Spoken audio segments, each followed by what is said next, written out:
नमस्कार, आप देखना शुरू कर चुके हैं वोकल टीवी। और वोकल टीवी आज आपके लिए लेकर आई है एक ऐसी स्थान पर जिसे शायद आज तक के आसपास के लोग नहीं जानते रहे होंगे, लेकिन यहाँ के पूर्व मुख्यमंत्री रहे भूपेश बघेल, जिन्होंने इस गांव को एक नया नाम दिया है और आसानी से जिसे ना समझ सके वो इन्होंने कर दिखाया है। चूंकि यहाँ के ग्राम पंचायत के लोगों ने एक विचार जमाया कि क्यों ना हमारे भी गांव में हमारे प्रदेश के मुखिया आए और हमारे गांव को विकासशील के क्षेत्र में लेकर जाए। इसके लिए उन्होंने एक रणनीति तैयार की कि क्यों ना यहाँ पर ऐसा कुछ कार्य किया जाए जिसके चलते वो स्वयं चल कर आएंगे। इसी देश में यहाँ के जनपद के और ग्राम पंचायत के लोगों ने एक विचार किया कि क्यों ना उनकी माता जी जो स्वर्गीय हो चुकी है उनकी एक प्रतिमा स्थापित करें और उसके चलते ही यहाँ के गांव में वो विकास करेंगे।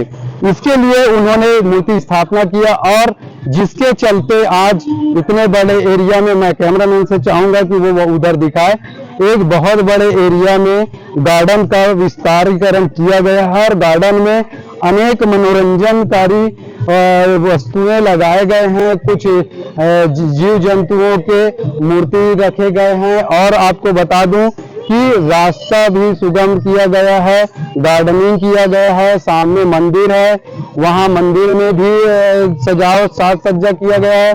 रास्ता सुगम हो, अच्छा दिखे, उसके लिए दृश्य सुंदर रहे, उसके लिए भी ये सुंदर पौधे लगाए गए हैं। साज सज्जा लगातार किया जा रहा है। देख सकते हैं झूला भी रखा गया है, झूले का आनंद ले रहे हैं। और भी मनोरंजन के लिए कई एक साधन जुटाए गए हैं, जिसमें आपको बता दूं, देख सकते हैं कि बंदर जो है वो लटकते हुए दिख रहे हैं। इसमें भी लोग सेल्फी ले नजर आते हैं।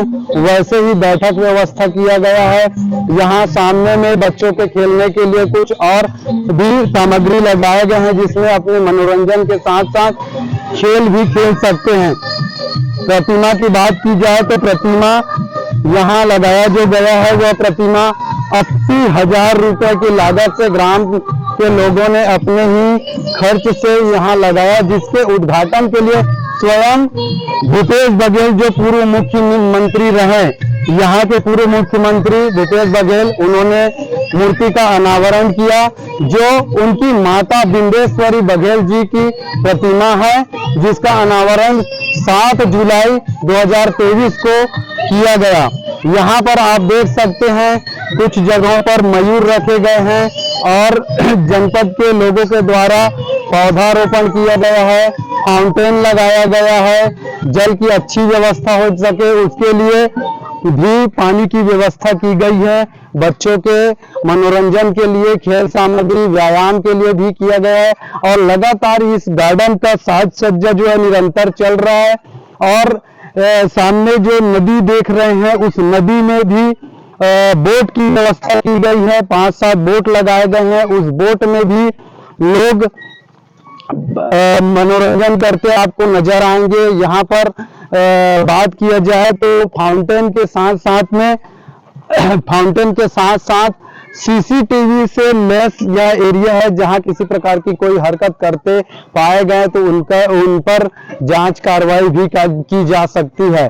आगे और दिखाते हैं आपको। यहाँ पर अनेक प्रकार के जीव जंतुओं का स्टैच्यू लगाया गया है, जो बच्चों को और जो आने जाने वाले हैं उनके लिए एक मनोरंजन का साधन हो और देख करके मन यहाँ दोबारा आने की करे, इसके लिए यहाँ पर लगाया गया है। और आप देख सकते हैं यहाँ बोटिंग की व्यवस्था की गई है। बोट की बात करें तो 8-10 बोट है। यहाँ पर भी अलग तरह से लाइट की साज सज्जा किया गया है। लाइट की बात करें तो रात्रि के समय में यहाँ का दृश्य आपको दिखा सकते हैं।